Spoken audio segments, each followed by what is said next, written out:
श्री भूतनाथ मानसाष्टकम्। श्रीविष्णुपुत्रं शिवदिव्यबालं मोक्षप्रदं दिव्यजनाभिवन्द्यं कैलासनाथ प्रणवस्वरूपं श्रीभूतनाथं मनसा स्मरामि। अज्ञानघोरान्धधर्मप्रदीपं प्रज्ञानदानप्रणवं कुमारं लक्ष्मीविलासैकनिवासरङ्गं श्रीभूतनाथं मनसा स्मरामि।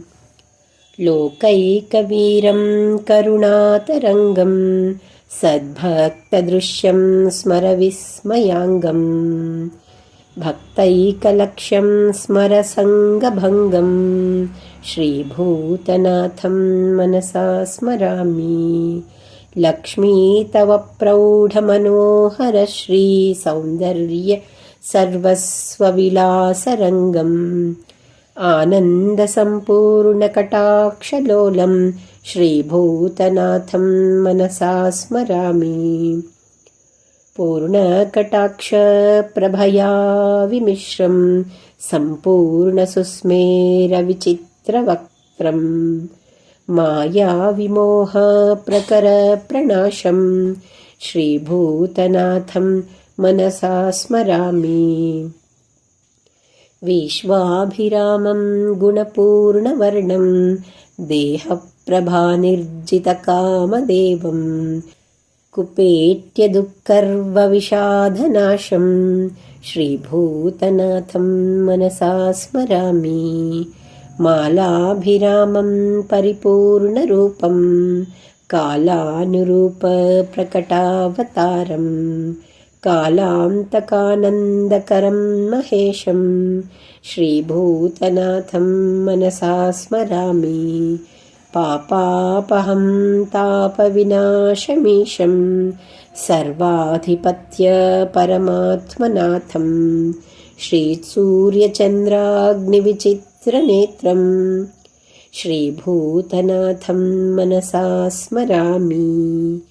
इति श्रीभूतनाथमानसाष्टकम्। श्रीशास्ता अय्यप्प पञ्चरत्नम्। लोकवीरं महापूज्यं सर्वरक्षाकरं विभुं पार्वतीहृदयानन्दं शास्तारं प्रणमाम्यहं। विप्रपूज्यं विश्ववन्द्यं विष्णुशम्भो प्रियं सुतं क्षिप्रप्रसादनिरतं शास्तारं प्रणमाम्यहं।